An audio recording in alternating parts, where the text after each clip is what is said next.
ओ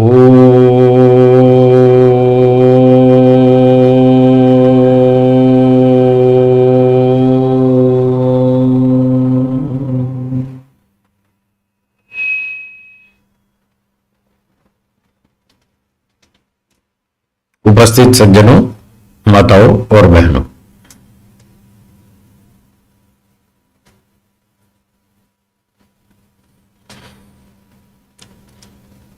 पिछली 3 कक्षाओं में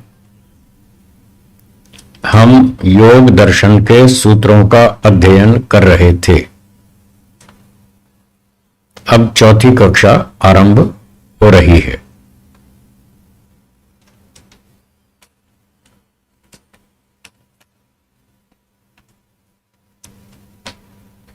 पिछले प्रसंग को थोड़ा सा मैं दोहरा देता हूं।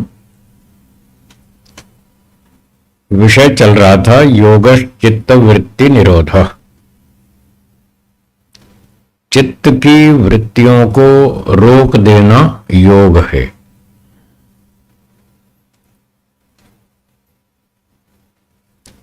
यह योग की परिभाषा है।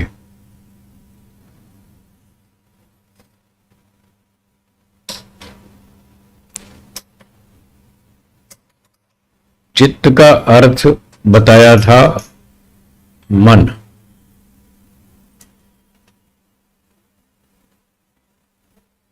वृत्ति के 3 अर्थ बताए थे: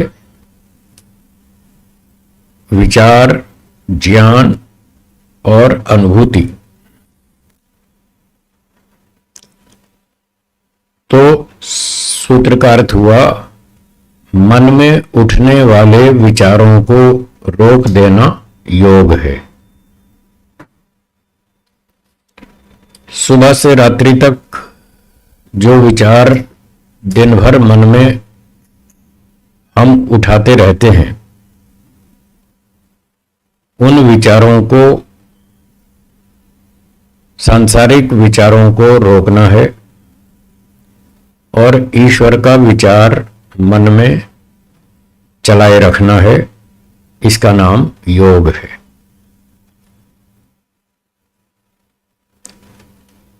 पांच वृत्तियां बताई थी, उनके नाम बोलिए: प्रमाण, विपर्यय, विकल्प, निद्रा, स्मृति। ये 5 वृत्तियां हैं। इनको रोकना है। इनको रोकने का नाम योग है।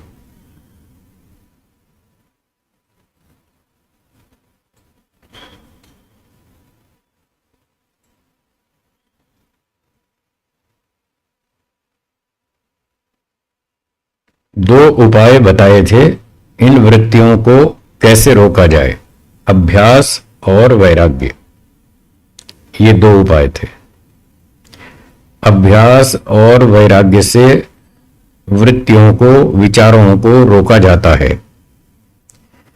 अभ्यास की चर्चा हो गई 13 और 14वें सूत्र में। अब दूसरा उपाय है वैराग्य।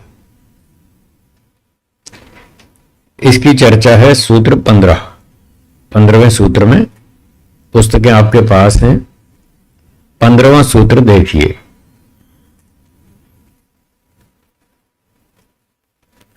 बोलिए। दृष्ट, अनुश्रविक, विषय, वितृष्णस्य, वशीकार, संज्ञा, वैराग्यम।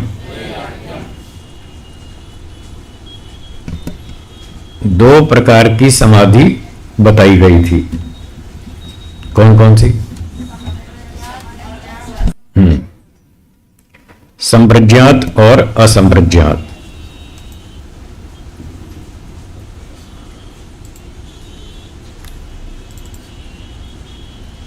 दो प्रकार की समाधि है, तो समाधि अथवा योग एक ही बात है।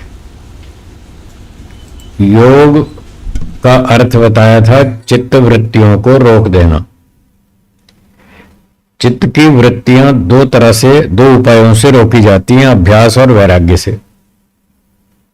समाधि 2 प्रकार की है, तो वैराग्य भी 2 प्रकार का होगा। एक वैराग्य से एक समाधि प्राप्त होगी, दूसरे वैराग्य से दूसरी।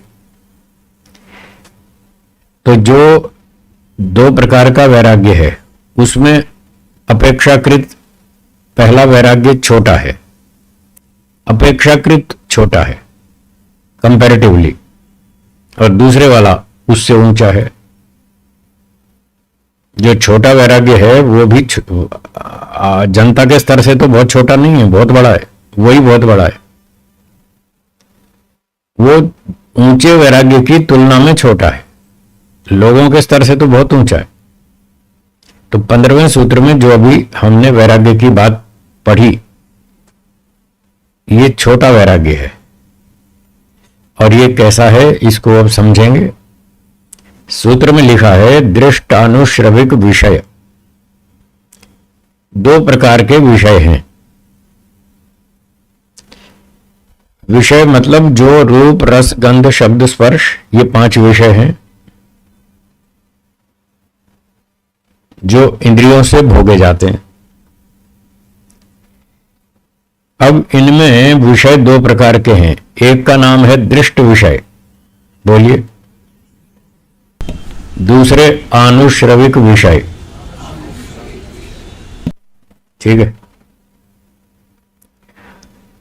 तो सूत्रकार कह रहे हैं कि दो प्रकार के विषय हैं। जो विषय आपने अब तक देख लिए उसका नाम है दृष्ट विषय। देख लिए, भोग लिए, बचपन से अब तक जितना भी खाया पिया घूमा फिरा, 5 इंद्रियों के जितने भी विषय सुख भोगे वो सारे हैं दृष्ट विषय। दूसरे हैं आनुश्रविक विषय। आनुश्रविक का अर्थ है कि अभी वो सिर्फ सुने हैं, देखे नहीं, भोगे नहीं। सुने तो हैं, सुन करके भी इच्छा हो जाती है सुख प्राप्ति की। लालचंद जी कभी सीएम बने, कभी नहीं बने। सीएम के बड़े ठाठ होते हैं ना। तो ये आनुश्रविक विषय है। आपने सुना है कि सीएम के बड़े ठाठ होते हैं, बहुत मजा होता है, बड़ा सम्मान मिलता है, लोग बड़ा सैल्यूट मारते हैं, सेवा करते हैं, फूलहार पहनाते हैं, मंच पे बिठाते हैं, और क्या क्या जो भी बड़ी सेवा करते हैं। तो जो सुख आपने अब तक भोग कर नहीं देखा उसका नाम है आनुश्रविक विषय, और जो भोग लिया वो दृष्ट विषय। तो दोनों प्रकार के विषयों में व्यक्ति को सुख लेने की इच्छा रहती है। जिन विषयों का सुख अब तक आप ले चुके उसका भी सुख आगे दोबारा भोगने की इच्छा रहती है, और जो अभी भोगे नहीं सिर्फ सुने हैं उनका सुख लेने की इच्छा भी रहती है। तो जब दृष्ट विषय में और आनुश्रविक विषय में सुख लेने की जो इच्छा रहती है उसका नाम है तृष्णा। क्या नाम? तृष्णा, इच्छा, तृष्णा, राग, आसक्ति, अटैचमेंट, एक ही बात। अब सूत्र में लिखा है वितृष्णस्य। वितृष्णा, इच्छा हट गई। विगता तृष्णा, खत्म हो गई, इच्छा नहीं चाहिए, सुख नहीं चाहिए। जितने सुख अब तक भोग लिए उनकी आगे दोबारा भोगने की इच्छा नहीं है, और जो अब तक नहीं भोगे उनका सुख भोगने की भी इच्छा नहीं है। सब प्रकार की भौतिक सुख की इच्छाएं खत्म। इसका नाम है दृष्टानुश्रविक विषय वितृष्णस्य। इतने शब्दों का यह अर्थ हुआ। तो जिस व्यक्ति की ये दोनों इच्छाएं हट गई उसको बोलेंगे वितृष्णस्य। और अगला शब्द है वशीकार संज्ञा। संज्ञा का अर्थ है अनुभूति। क्या अर्थ है? अनुभूति। वशीकार संज्ञा, वश में कर लेने की अनुभूति। किसको वश में कर लेने की? मन को। मन को वश में कर लेने की उसको अनुभूति है। सुनी सुनाई बात नहीं है, उसकी फीलिंग है, उसकी अनुभूति है कि मेरा मन मेरे वश में है, 100% मेरे वश में है। जैसे कार 100% आपके वश में है, वैसे। तो जिसको यह अनुभूति हो गई कि मेरा मन 100% मेरे वश में है, मुझे कहीं भी घसीट कर नहीं ले जा सकता, मैं जो चाहूंगा वो काम करूंगा, जो मैं नहीं चाहूंगा वो नहीं करूंगा। इतना मेरा कंट्रोल है मन पर। इसका नाम है वैराग्यम। ये है वैराग्य। भौतिक सुख भोगने की कोई इच्छा बाकी नहीं बची। चाहे वो सुख अब तक भोगा है चाहे नहीं भोगा, कोई इच्छा नहीं है। धन की, सम्मान की, पुत्र परिवार की, संपत्ति की, चेले की, लोकेशना, पुत्रेशना, वित्तेषणा, कोई इच्छा नहीं है। और मन पूरा कंट्रोल में। इसका नाम वैराग्य है। बोलिए, समझ में आया? आया ना? तो अब अपना अपना परीक्षण कर लें, कितना % वैराग्य है।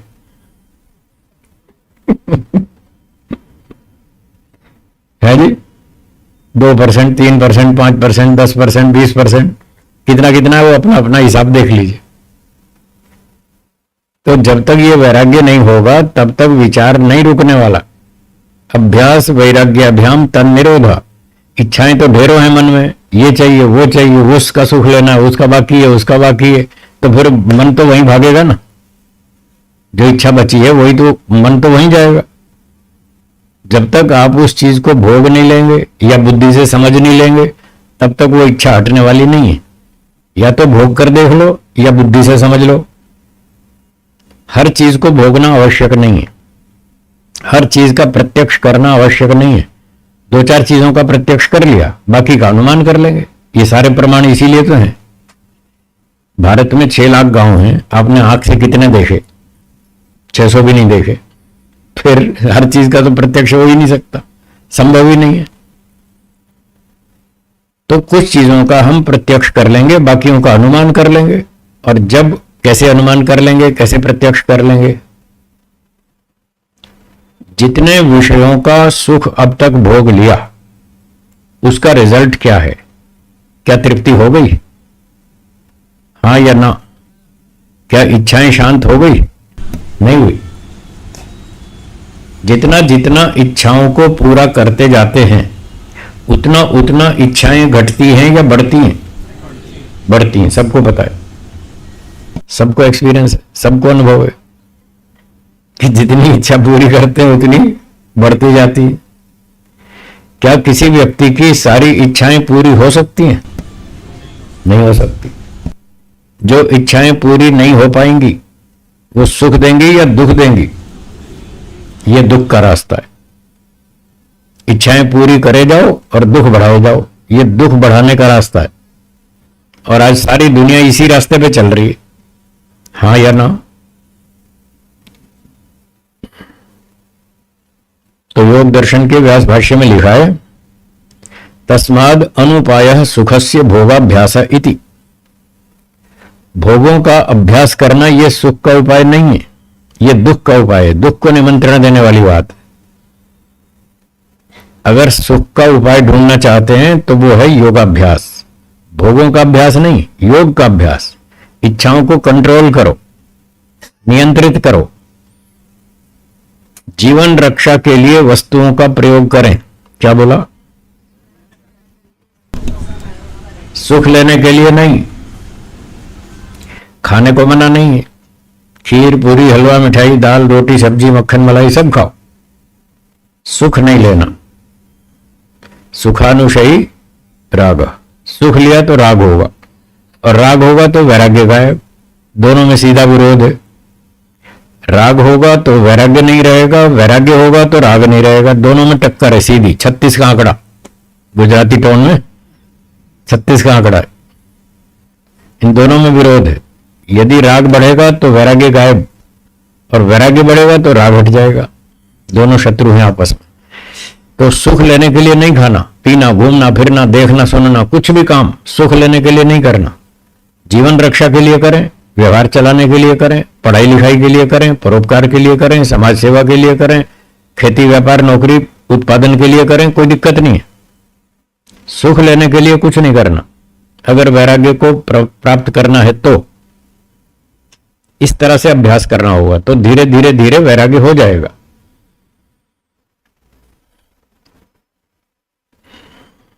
अब कैसे रोकें इस बात को कि सुख नहीं लेना है?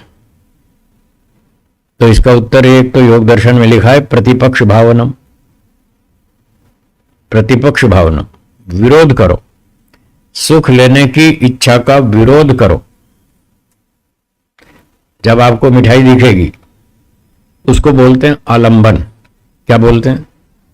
आलंबन। जब सामने आलंबन उपस्थित होगा तो अंदर जो राग बैठा है वो जागेगा, वो आलंबन उस राग को जगा देगा। आपने देखा ताजी गरम गरम जलेबी देसी घी की बन रही है और देख लिया तो बस फिर तो इच्छा उठेगी ना। हाँ, तो वो आलंबन है जो इच्छा को उभारता है, उठाता है, राग को उठाता है, जगाता है। तो वहां उसका विरोध करें। जलेबी खा लेंगे कोई बात नहीं, पर सुख लेने के लिए नहीं खाएंगे। सुख लेने के लिए नहीं खाएंगे। भूख लग रही है, शरीर को आवश्यकता है, खाने का समय है, खा लेंगे। भोजन के टाइम पर जलेबी मिल जाएगी, खा लेंगे। रबड़ी मिलेगी, खा लेंगे। दाल रोटी सब्जी खीर पूरी हलवा मिठाई जो मिलेगा खा लेंगे। सुख के लिए नहीं खाएंगे, उसमें खतरा है। तो ऐसे विरोध करना है उसका। मिठाई खानी है, सुख नहीं लेना। मलाई खानी है, सुख नहीं लेना। दाल खानी है, सब्जी खानी है, कढ़ी खानी है, खिचड़ी खानी है, पुलाव खाना है, पर सुख नहीं लेना। ऐसे विरोध करना पड़ेगा। मैंने 15 वर्ष तक विरोध किया। कितने? फिर जीत गया। जब पहले पहले मैं गुरुजी के पास आया सीखने योगाभ्यास, आज से 40-42 साल पहले की बात है, तो गुरुजी मंच पर बैठ के बोलते थे, मैं मिठाई खाता हूं पर मैं सुख नहीं लेता। मैं बादाम खाता हूं पर मैं सुख नहीं लेता। मैंने कहा गुरुजी समझ में नहीं आया। आप क्या कह रहे हैं? मुझे समझ में नहीं आया। मैं समझना चाहता हूं ऐसा कैसे हो सकता है? आदमी मिठाई खाए और सुख ना ले, ऐसा कैसे हो सकता है? मुझे तो समझ नहीं आया, जची नहीं बात कि ऐसा भी हो सकता है कि आदमी मिठाई खा ले और सुख ना ले। मैंने पूछा क्या आपको मिठाई मीठी नहीं लगती? बोले लगती है। अब मीठी भी लगती है और सुख भी नहीं ले रहे, ये बात फिर समझ में नहीं आई। मैंने पूछा क्या ऐसा हो सकता है कि आदमी मिठाई खाए और उसको मीठी भी लगे और वो सुख ना ले? बोले हाँ हो सकता है। मैंने कहा कैसे हो सकता है, मुझे समझाइए, मैं समझना चाहता हूं। तो बोले देखो, एक सेठ जी थे, बड़े व्यापारी थे, बड़ा लाखों करोड़ों का बिजनेस था। भोजन खा रहे थे, दोपहर का समय था, लंच टाइम। अच्छा स्वादिष्ट बढ़िया भोजन खा रहे थे, सुख ले लेकर खा रहे थे, और आधा भोजन खा चुके थे और बीच में आके समाचार मिला, किसी ने आके समाचार दिया, सेठ जी आपका 50 लाख का नुकसान हो गया। कितना? 50 लाख का। ये समाचार सुन लिया। सेठ जी क्या कर रहे थे? भोजन खा रहे थे। कैसे खा रहे थे? सुख लेकर के। ये समाचार सुनने के बाद कि 50 लाख का नुकसान हो गया, अब इसके बाद जो भोजन खाएंगे अब खाया जाएगा या सुख लेके खा पाएंगे? अब नहीं खा पाएंगे। तो बोले अब देखो सेठ जी खा रहे हैं ना भोजन, वही भोजन है जो बड़ा सुख लेके खा रहे थे। अब सुख गायब हो गया सारा। वही भोजन अब भी खा रहे हैं समाचार सुनने के बाद, अब वो सुख नहीं मिल रहा। तो गुरुजी ने कहा बोलो समझ में आया कि बिना सुख लिए भी खाया जा सकता है? मैंने कहा हाँ गुरुजी समझ में आ गया। बोले योग सीखना है तो ऐसे करना पड़ेगा, भोजन खाना है पर सुख नहीं लेना। गुरुजी है तो बहुत कठिन। बोले कोई बात नहीं, कठिन है तो क्या हुआ, करना पड़ेगा। योग सीखना है तो करना पड़ेगा। तो मैंने कहा ठीक है बताइए क्या करना है, क्या क्या उपाय हैं बताइए, मैं करूंगा। अब मैं घर तो छोड़ ही आया हूं और कूद गया हूं इस मामले में, इस नदी में कूद गया हूं तो फिर पार तो करना ही करना है। अब पीछे नहीं जाऊंगा, अब कूद गया तो कूद गया, अब यही इधर ही चलना है, वापस नहीं जाना है। मुझे बताइए क्या करना है। बोले विरोध करो, मन में विरोध करो। मिठाई खानी है सुख नहीं लेना, बादाम खाना है सुख नहीं लेना, हलवा खाना है सुख नहीं लेना, खीर खाना है सुख नहीं लेना। 15 साल पूरे दिन रात मैंने इस पर रट्टा मारा, खूब मेहनत की। और जब भोजन के समय भोजन के लिए जाते थे और थाली सामने आती थी तब तो और सावधान हो जाते थे। अब परीक्षा है, अब स्वादिष्ट भोजन सामने है और हमको सुख नहीं लेना है। ऐसे 15 वर्ष तक खूब मेहनत की, फिर मैं जीत गया। तो एक उपाय ये बताया, उसका विरोध करो, सुख नहीं लेना है। दूसरा उपाय बताया, आज से फरमाइश करना बंद कर दो। ये 41 साल पहले की बात बता रहा हूं, जब मैं नया नया सीखने आया था गुरुजी के पास, लगभग 41-42 वर्ष पहले की बात। तो उन्होंने कहा कि आज से फरमाइश करना बंद कर दो। मैंने कहा ठीक है गुरुजी, स्वीकार है। तब से लेकर अब तक मैं फरमाइश नहीं करता। ये माताएं बैठी हैं जो खाना खिलाती हैं ये पूछती हैं गुरुजी क्या खाएंगे, मैं कहता हूं जो आप खिलाओगे मैं कोई फरमाइश नहीं करता, जो आप खिलाओगे खा लेंगे, जो आप खाओगे वो हम खा लेंगे। सादा भोजन खिला दो, बस स्वास्थ्य के लिए अच्छा हो, स्वास्थ्य रक्षक हो, बुद्धिवर्धक हो, आयुवर्धक हो, रोग नाशक हो, ऐसा भोजन खिला दो। ओम अन्नपते अन्नस्य नो देहि, रोज तो बोलते हैं ना मंत्र में। तो इस प्रकार से फरमाइश नहीं करना। तो मैंने तब से नियम ले लिया, फिर कभी फरमाइश नहीं की आज तक। ये संजय भाई बैठे क्या संजय भाई, ठीक है ना? ठीक कह रहा हूं ना? हाँ। एक तीसरा उपाय और बताया गुरुजी ने, कभी कभी इन चीजों को खाना बंद कर दो। ये खाना पीना तो एक उदाहरण है, बाकी ये सभी इंद्रियों पर लागू होता है। खाना पीने का तो एक एग्जाम्पल चल रहा है सरल सा। तो बोले कभी कभी इन चीजों को खाना बंद कर दो, 1 महीने तक मिठाई नहीं खाएंगे। मैंने कहा ठीक है। 1 महीने तक दूध नहीं पिएंगे और अपना परीक्षण करेंगे कि दूध के बिना कैसे जीवन चल रहा है। सुबह भी दूध नहीं पीना, रात को भी नहीं पीना, पीना ही नहीं दूध महीने भर तक, और फिर देखो अपना परीक्षण करो, कष्ट तो नहीं हो रहा है, कैसा लग रहा है जीवन, आसानी से चल रहा है या परेशानी हो रही है दूध के बिना, घी के बिना। तो उस समय हम छोटे थे, व्यायाम करते थे, खूब दंड बैठक मारते थे, 250-300 दंड बैठक मारता था मैं उस जमाने में 40 साल पहले रोज। और 20-30 ग्राम दोपहर में घी खाता ऊपर से दाल में डाल के, सब्जी में, और 20-30 ग्राम शाम को ऊपर से चम्मच से घी डाल के फिर खाते थे, व्यायाम भी करते थे। तो 1 महीने के लिए घी नहीं खाना, जो ऊपर से डालते थे वो नहीं खाना, बस जो दाल सब्जी में छोंक लग गया सो लग गया, सादा, बस उतना ही। तो ऊपर से जो घी डालते थे वो बंद कर दिया। तो कभी 1 महीने तक घी बंद कर दिया, 1 महीने तक दूध बंद कर दिया, 2 महीने तक मिठाई बंद कर दी। ऐसे ऐसे कई चीजों को हम प्रयोग करते थे, एक्सपेरिमेंट, ये गुरुजी ने बताया तो वो करते थे। तो फिर अपना परीक्षण करते थे तो बहुत अच्छा लगता था। 1 महीना दूध नहीं पिया, कोई तकलीफ नहीं है, बहुत आराम से निकल गया। 1 महीना ऊपर से घी नहीं खाया, बहुत अच्छा निकल गया, हमें बड़ा उत्साह मिला। और ये आत्मविश्वास हुआ कि हम इंद्रियों को जीत सकते हैं, हम मन को जीत सकते हैं, हम मन के गुलाम नहीं हैं, हम इंद्रियों के गुलाम नहीं हैं। नहीं मिला तो कोई बात नहीं, उसके बिना जी लेंगे। ऐसा अभ्यास किया बहुत बार। तो ये तीसरा उपाय बताया। ऐसे तीनों उपायों का प्रयोग करते रहे, लंबे समय तक अभ्यास करते रहे, और 15 वर्ष बाद फिर मुझे ये बात समझ में आ गई, जो गुरुजी कहते थे मैं मिठाई खाता हूं पर मैं सुख नहीं लेता, फिर मुझे समझ में आ गई। मैंने कहा हाँ, ऐसे हो सकता है।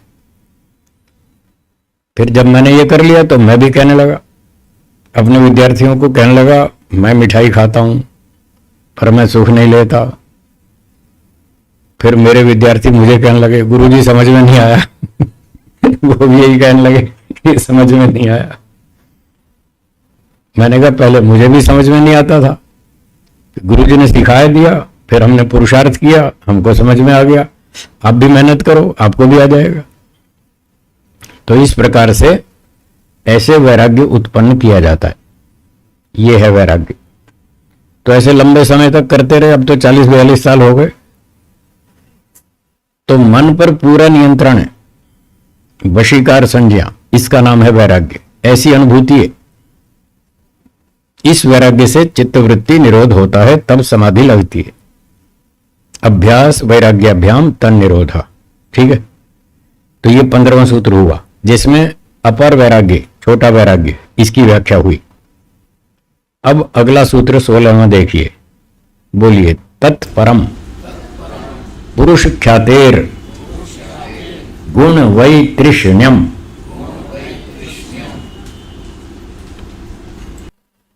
तत्परम, वह ऊंचा वैराग्य है,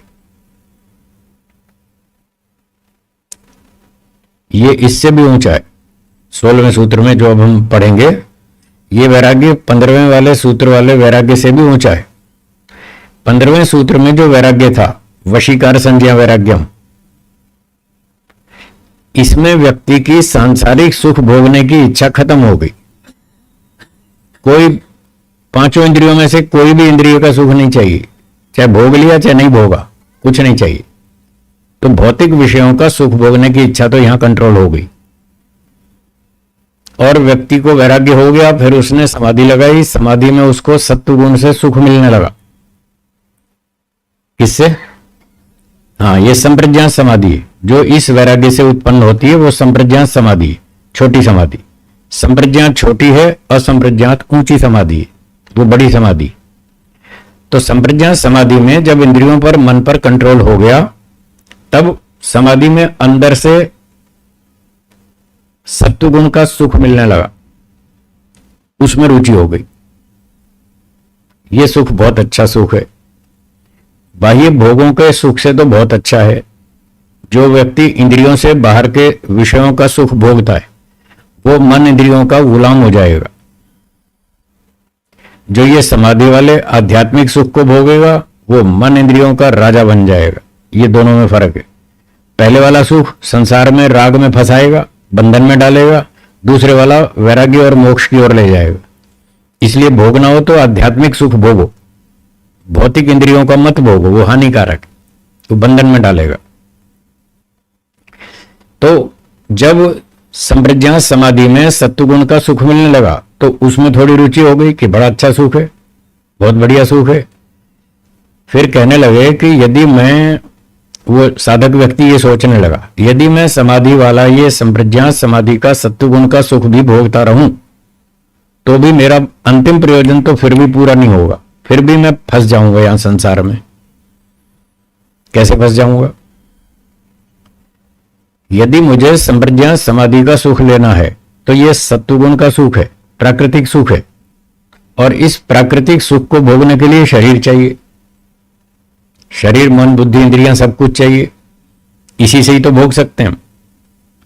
फिर उसने सोचा, यदि शरीर धारण कर लिया और फिर अगला जन्म भी हुआ और फिर अगले जन्म में भी यही समाधि लगाते रहे, तो दुख से पूरी तरह छुटकारा तो नहीं हो पाया। अगर जन्म ले लिया, फिर भी स्कूल तो फिर भी जाना पड़ेगा, पढ़ाई तो फिर करनी पड़ेगी, भूख प्यास, गर्मी ठंडी, सर्दी जुकाम, फिर तकलीफ आएगी, टीबी, कैंसर, और आजकल कोरोना। आजकल कोरोना का चक्कर है ना, तो ये तो पीछा नहीं छूटेगा इससे, मुझे तो इससे भी छुड़ाना है, तो ये सुख भी नहीं चाहिए। अब जो सत्वगुण का सुख था, उसमें भी इच्छा नहीं रही। गुण वही तृष्ण्यम, ये सूत्र का शब्द है अंतिम। गुण का मतलब है सत्वगुण। जो सत्वगुण का सुख मिल रहा था संप्रज्ञात समाधि में, उसमें भी वितृष्णा हो गई, इच्छा नहीं रही, ये भी नहीं चाहिए। तो फिर क्या चाहिए? ईश्वर का सुख चाहिए। वो कहां मिलता है? वो मोक्ष में मिलता है। तो वो किसके अधीन है? ईश्वर के। इसलिए अब मुझे ईश्वर चाहिए। आपको मिठाई चाहिए, तो कौन सी दुकान पर जाएंगे? हलवाई की। कपड़े की दुकान पर जाएंगे तो वहां मिठाई नहीं मिलेगी। अच्छा, एक और प्रश्न, आप जब मिठाई की दुकान पर जाते हैं, हलवाई की दुकान पर जाते हैं, आपका उद्देश्य हलवाई है या मिठाई है? हाँ जी, क्या उद्देश्य है? पर आप जाते हैं हलवाई की दुकान पर, उद्देश्य है मिठाई। क्यों जाते हैं वहां हलवाई की दुकान पर? क्योंकि वही मिलती है, दूसरी जगह मिलती नहीं। हलवाई आपका प्रयोजन नहीं है, वो तो मजबूरी है। आपका हलवाई से कोई लेना देना नहीं है, आपको तो मिठाई से मतलब है। अब ये मजबूरी है कि मिठाई मिलती है हलवाई के पास, इसलिए मजबूरी है हलवाई के पास जाने की। तो आपको मोक्ष के सुख से मतलब है, और वो सुख किसकी दुकान पर मिलता है? इसलिए ईश्वर की दुकान पर जाना आपकी मजबूरी है, ईश्वर से आपको कोई मतलब नहीं है। क्या समझे? ईश्वर से कोई मतलब नहीं है, आपको सुख से मतलब है। अगर ईश्वर सुख नहीं दे और डंडे मारे तो आप कहेंगे नमस्ते जी, बैठो अपने घर, हम तो जा रहे हैं, हमें तुम्हारी कोई जरूरत नहीं है। आप ईश्वर को भी छोड़ देंगे। ईश्वर को भी छोड़ देंगे यदि वो सुख नहीं देता हो तो, ठीक है ना। तो जब उसको देखा कि मैं यदि शरीर के चक्कर में रहा तो मेरा तो ये चक्कर चलता रहेगा, मेरा तो दुख छूटेगा नहीं, इसलिए ये भी नहीं चाहिए, मुझे तो मोक्ष चाहिए। मोक्ष देगा ईश्वर, इसलिए अब ईश्वर की शरण में चलो। तो सूत्र में लिखा है तत्परम, वह ऊंचा वैराग्य है। क्या होता है उसमें? पुरुष ख्यातेह, पुरुष मतलब ईश्वर, ख्याति का अर्थ है ज्ञान। तो तब वो शास्त्रों को पढ़ता है, वेदों को पढ़ता है, उपनिषद को पढ़ता है, दर्शनों को पढ़ता है। तो शास्त्रों को पढ़ने से उसको पता चलता है कि दुनिया में सबसे उत्तम ईश्वर है। क्यों ईश्वर अच्छा है? क्योंकि उसके पास एक बढ़िया सुख मिलता है, 100% बढ़िया सुख मिलता है, हाई क्वालिटी का। ऐसा बढ़िया सुख मिलता है जिससे हमारी सब इच्छाएं शांत हो जाती हैं, पूरी तृप्ति हो जाती है। इंद्रियों के सुख कितने भी भोग लो, कभी भी आपको पूरी तृप्ति नहीं होगी, इच्छा और बढ़ती जाएगी। जितना जितना सुख भोगते जाएंगे इच्छा और बढ़ती जाएगी, कम नहीं होगी, तृप्ति का अनुभव नहीं होगा। और हुआ भी तो 5-7 मिनट के लिए, उसके बाद फिर इच्छा बढ़ जाएगी, फिर थोड़ी 2-4 घंटे बाद फिर इच्छा हो जाएगी। तो यहां इच्छा शांत होती ही नहीं। ईश्वर के सुख से इच्छा शांत हो जाती है, उसकी क्वालिटी बहुत अच्छी है। जैसे चने का सुख और गुलाब जामुन का सुख, दोनों में कुछ फर्क है या नहीं? है ना।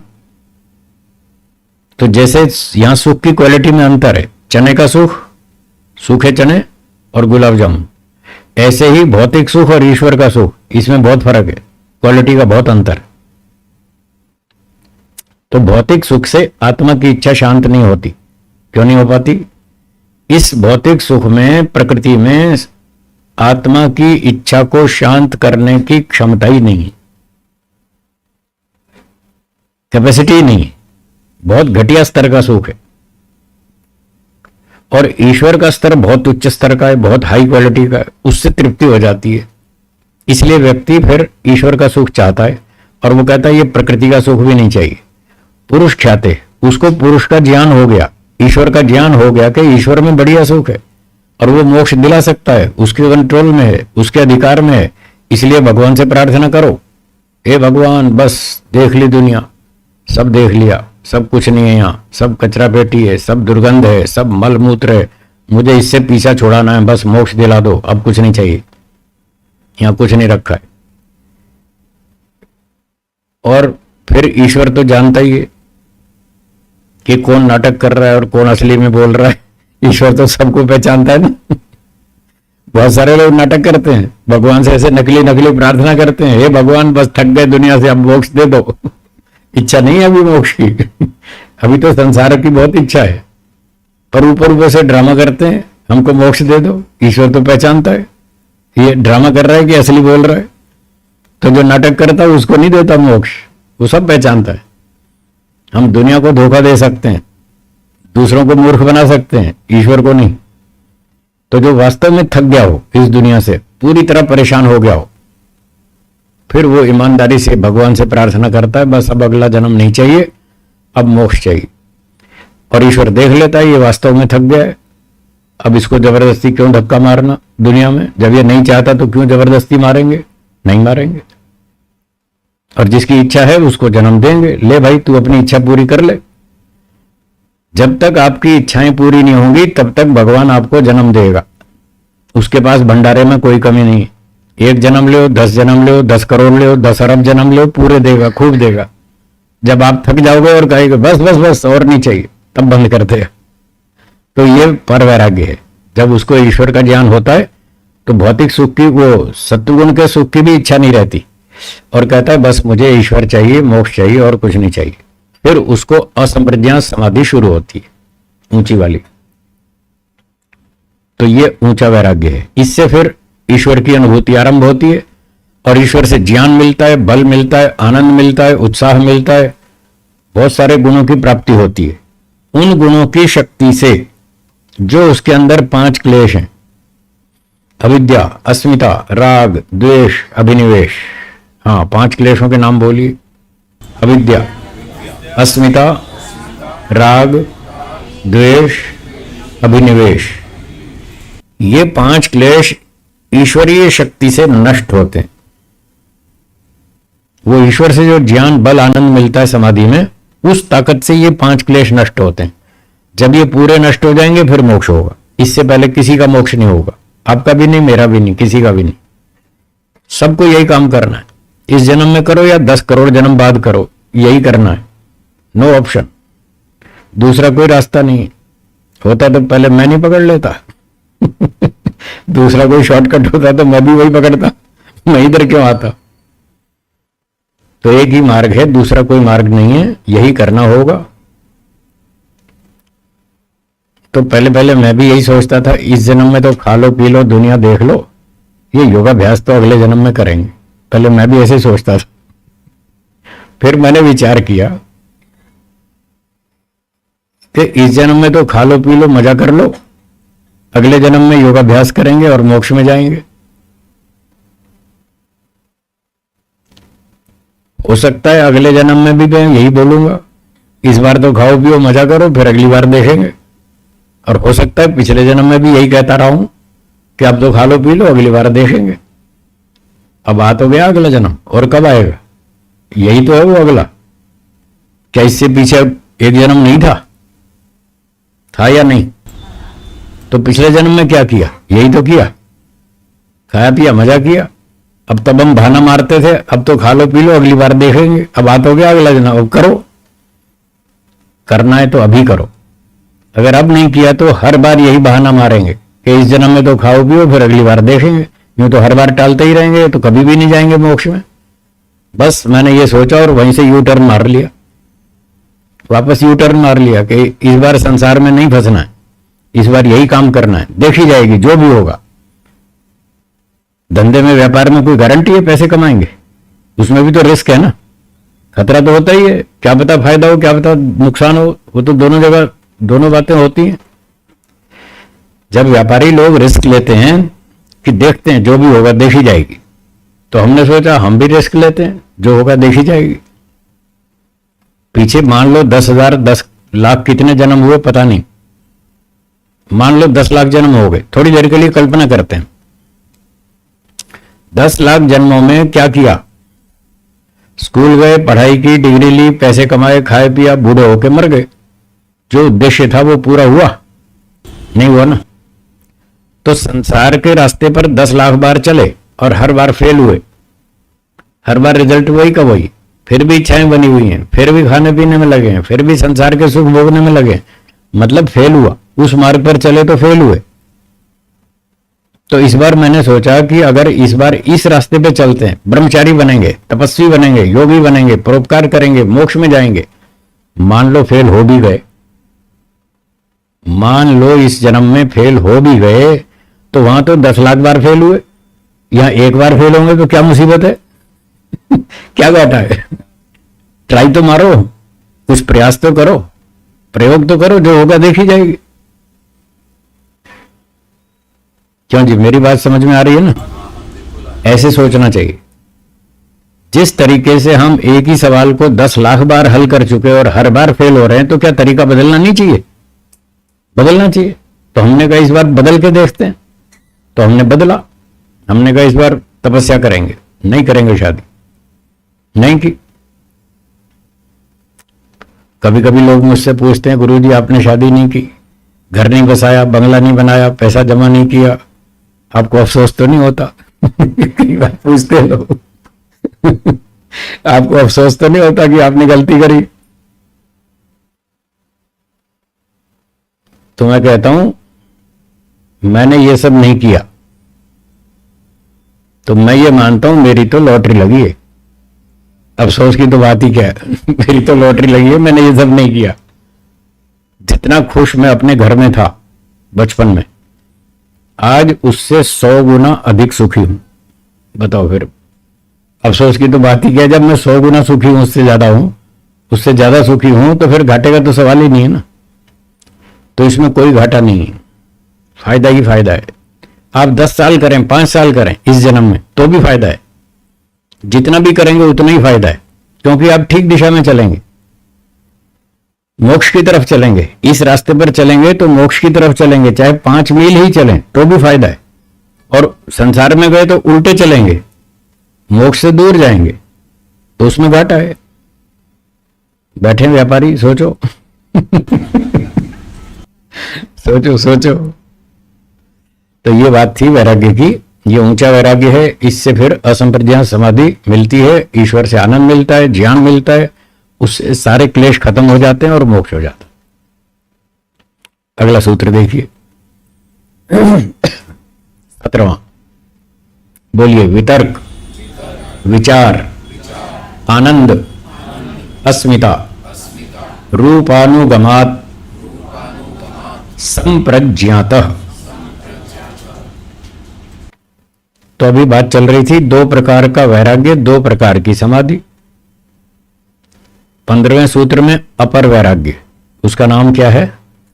अपर। अपर माने छोटा। और 16वें में पर वैराग्य। पर माने ऊंचा, उच्च स्तर का। तो 15वें सूत्र वाले अपर वैराग्य से संप्रज्ञात समाधि होती है, छोटी समाधि, जिसकी चर्चा इस सूत्र में 17 में। और जो पर वैराग्य है, ऊंचा वैराग्य, उससे असंप्रज्ञात समाधि होती है, उसकी चर्चा 18वें सूत्र में, अगले सूत्र में। ठीक है। ये जो संप्रज्ञात समाधि है, इसके 4 भेद हैं, 4 विभाग। फिर से बोलिए। वितर्क, विचार, आनंद, अस्मिता, ये 4 संप्रज्ञात समाधियां हैं।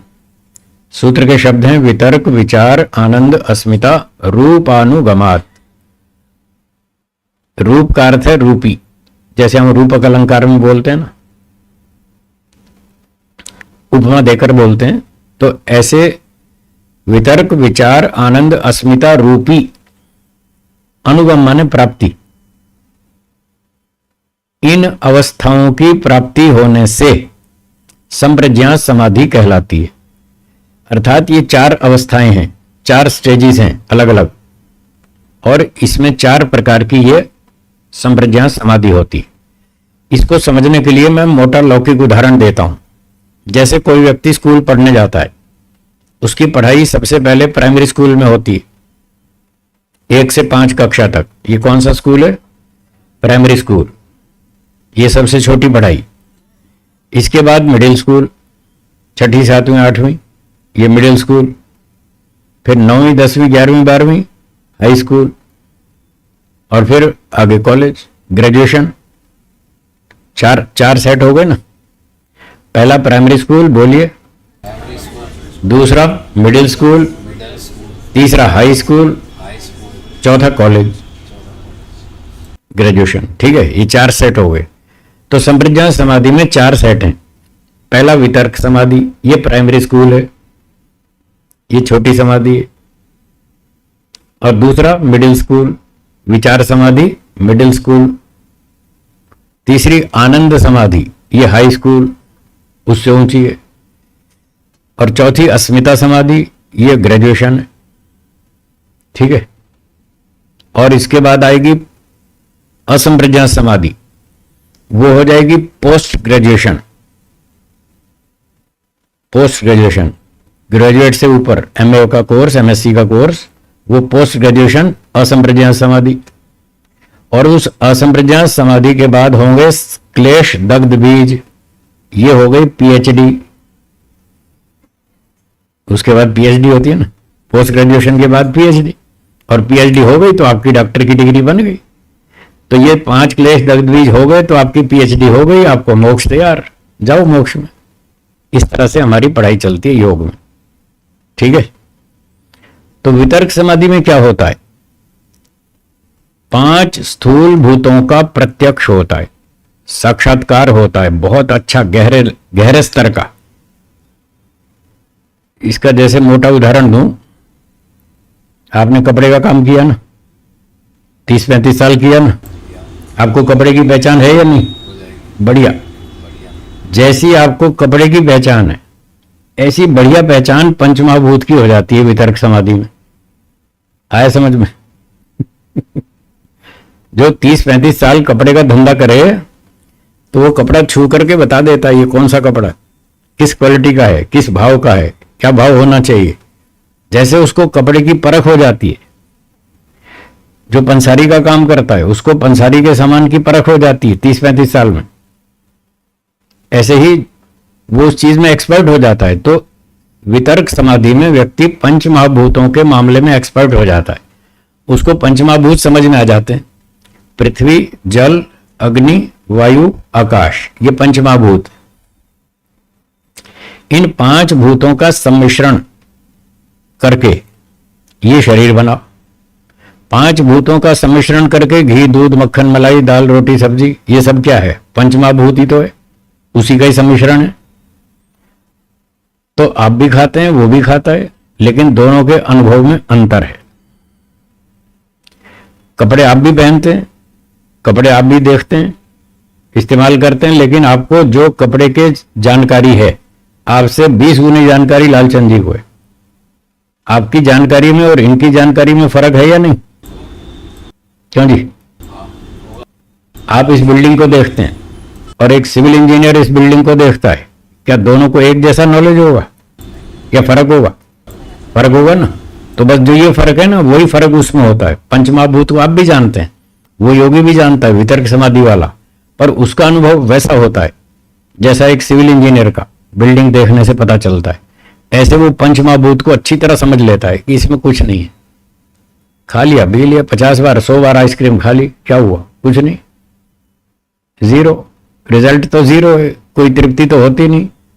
फिर एक हफ्ते बाद फिर इच्छा हो जाती, फिर आइसक्रीम लाओ, फिर मिठाई लाओ, फिर जलेबी लाओ, फिर गुलाब जामुन लाओ।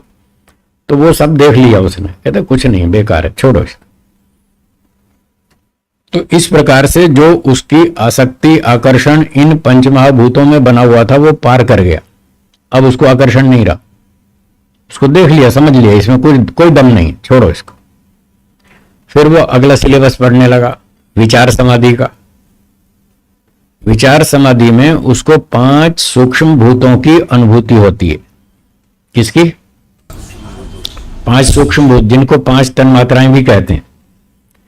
शब्द तन्मात्रा, स्पर्श तन्मात्रा, रूप तन्मात्रा, रस तन्मात्रा और गंध तन्मात्रा। ये 5 तन्मात्राएं अथवा 5 सूक्ष्म भूत कहलाते हैं।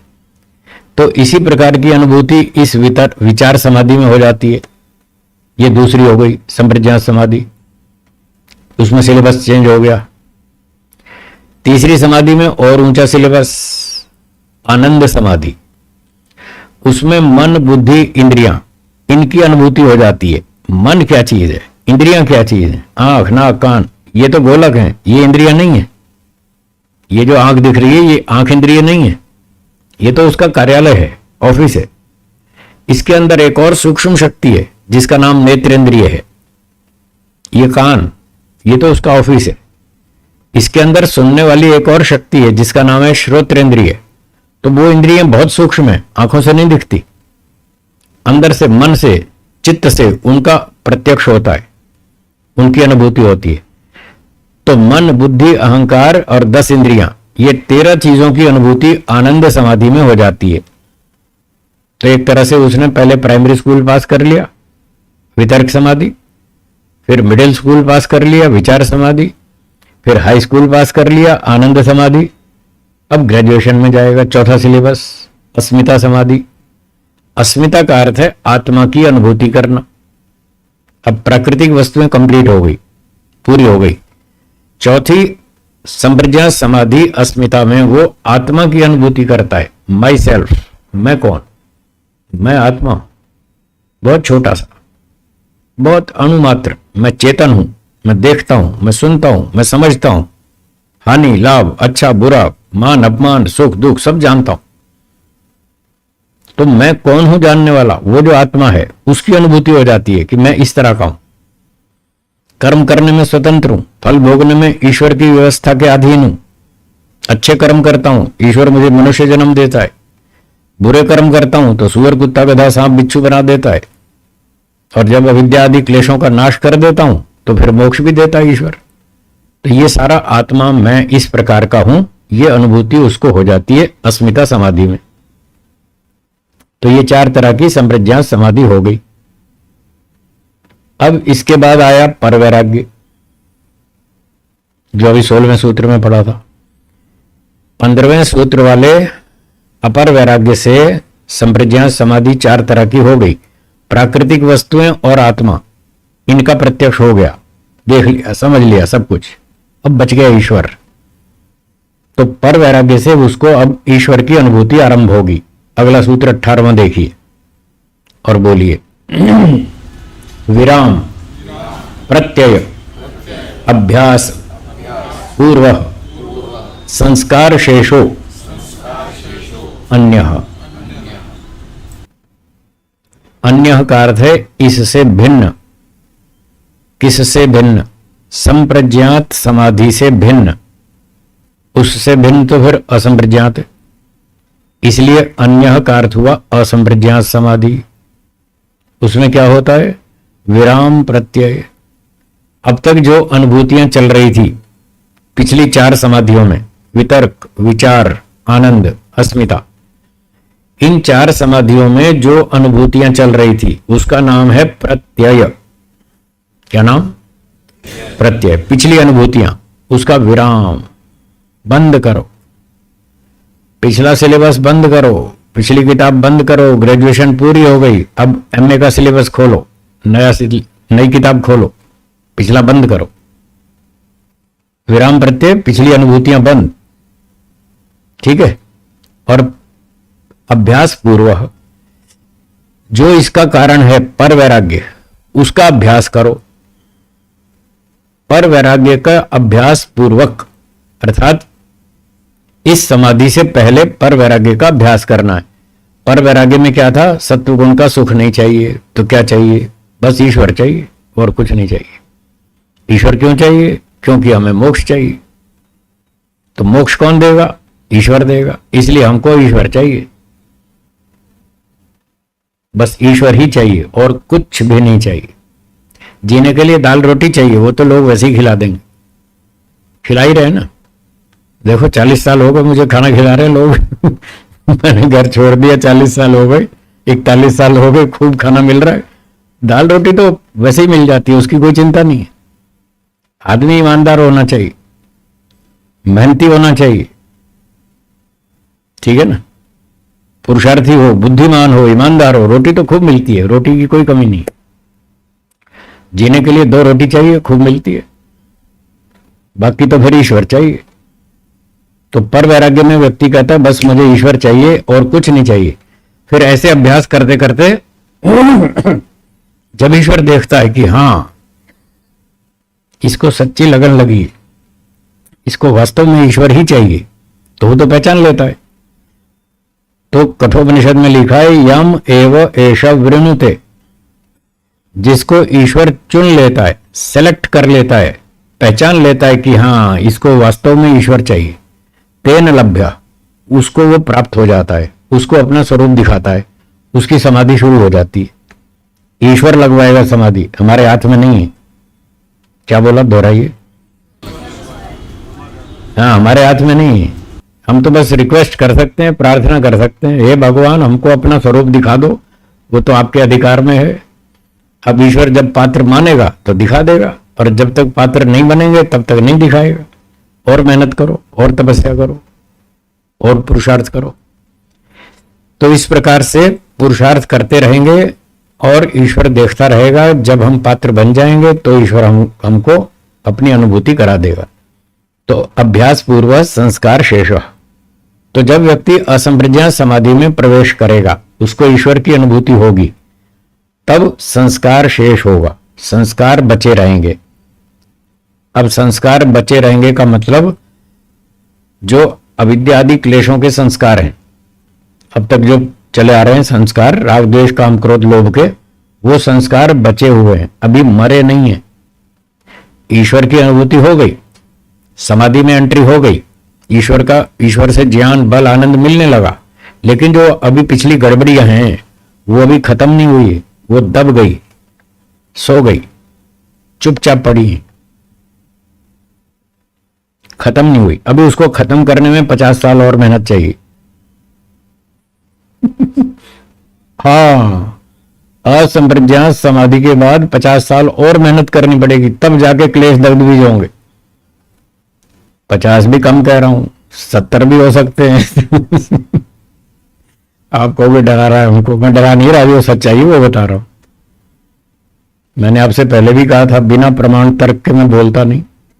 मुझे गुरुजी ने बोलना सिखाया है, प्रमाण से बोलो, तर्क से बोलो, इसके बिना कुछ मत बोलो, चुप नहीं बोलना। प्रमाण से बोलो, तर्क से बोलो। तो प्रमाणों से यह सिद्ध होता है कि असंप्रज्ञात समाधि के बाद भी व्यक्ति को 50-70 साल लग जाते हैं संस्कार दग्धबीज करने में पूरी तरह से। और अगर इस जन्म में पूरे नहीं हुए, 10-20% काम बच गया, फिर एक और जन्म लेना पड़ेगा उसको निपटाने के लिए। अभी काम बचा हुआ है, फिर उसको निपटाओ, फिर अगला जन्म लो, फिर तपस्या करो। कोई बात नहीं, 2, 4, 5, 10 जन्म लगा देंगे, हो जाएगा मोक्ष। 2, 4, 5, 10 जन्म लगाने पर भी मोक्ष हो जाए तो भी सस्ता है, बहुत सस्ता है। 10 जन्म क्या, 200 जन्म लगाने पड़े तो भी सस्ता है। अब ये व्यापारियों को बोलूंगा, लगाओ हिसाब, ये हिसाब करते रहते हैं, फटाफट लगाओ भाई हिसाब। एक जन्म 100 वर्ष का मान लो, ठीक है, ऐसे ऐसे 200 जन्म कितने वर्ष हुए, 20,000। मान लो किसी को मोक्ष प्राप्ति के लिए 200 जन्म तपस्या करनी पड़ी, 100 वर्ष के 200 जन्म, टोटल 20,000 जन्म, 20,000 वर्ष तपस्या करनी पड़ी और उसका मोक्ष हो गया। तो बहुत सस्ता है, बहुत सस्ता है। इस बात को कैसे समझेंगे कि सस्ता है? व्यापार की भाषा में बोलता हूं।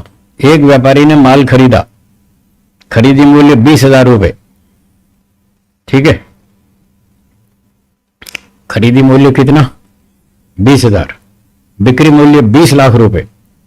बताओ कितना फायदा है? फायदा है ना। खरीदी मूल्य 20,000 रुपए और बिक्री मूल्य 20 लाख रुपए, कितना फायदा है?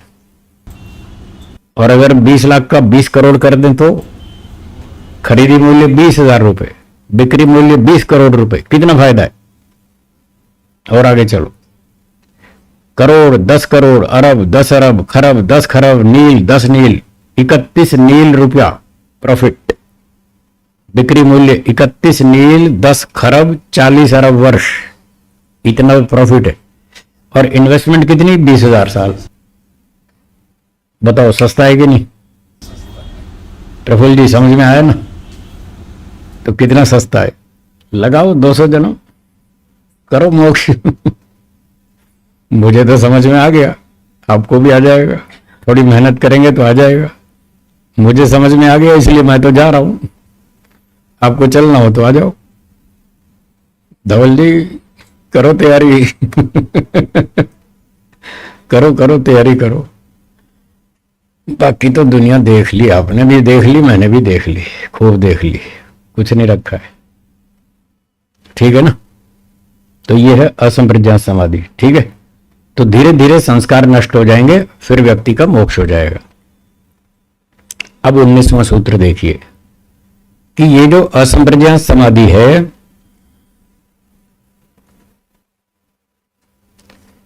यह समाधि 2 प्रकार की है। एक का नाम है भव प्रत्यय, बोलिए। दूसरी है उपाय प्रत्यय। भव का अर्थ है संसार, भव माने संसार, भव सागर कहते हैं ना, भव सागर। ये संसार एक सागर के समान है, समुद्र के समान है। तो भव का अर्थ है संसार, प्रत्यय का अर्थ है ज्ञान, भव प्रत्यय। तो भव प्रत्यय समाधि का मतलब है जो संसार की घटनाओं से व्यक्ति को ज्ञान हुआ, संसार की घटनाओं से व्यक्ति को ज्ञान होता है और उस ज्ञान से उसको वैराग्य हो जाता है और वो धीरे धीरे धीरे समाधि तक पहुंच जाता है। इस प्रोसीजर से जो व्यक्ति समाधि तक पहुंचेगा उसकी समाधि होगी भव प्रत्यय समाधि। ये समाधि का नाम भव प्रत्यय, असंप्रज्ञात समाधि।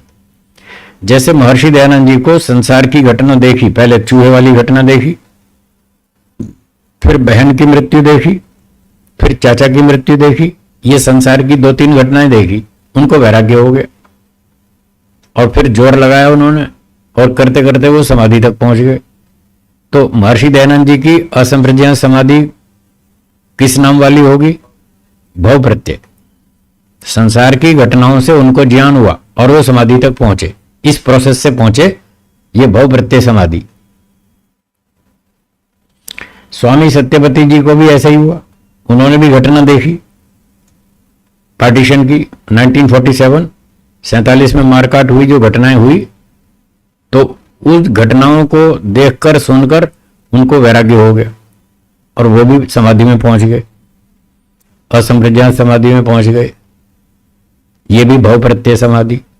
तो कुछ लोगों को घटनाओं से वैराग्य हो जाता है और फिर वो समाधि तक पहुंचते हैं, उनकी भव प्रत्यय समाधि।